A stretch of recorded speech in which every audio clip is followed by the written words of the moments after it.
हिंदुस्थानामध्ये आम्ही हिंदू आहोत आणि महाराष्ट्रामध्ये आम्ही मराठी आहोत.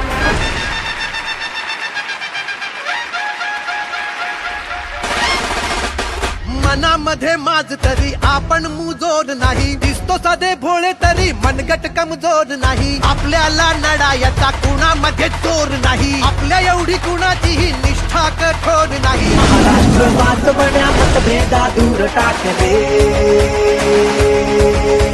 मराठीच्या रक्षणात भाऊ माझा एक आहे. पक्ष आपला, पक्ष आपला,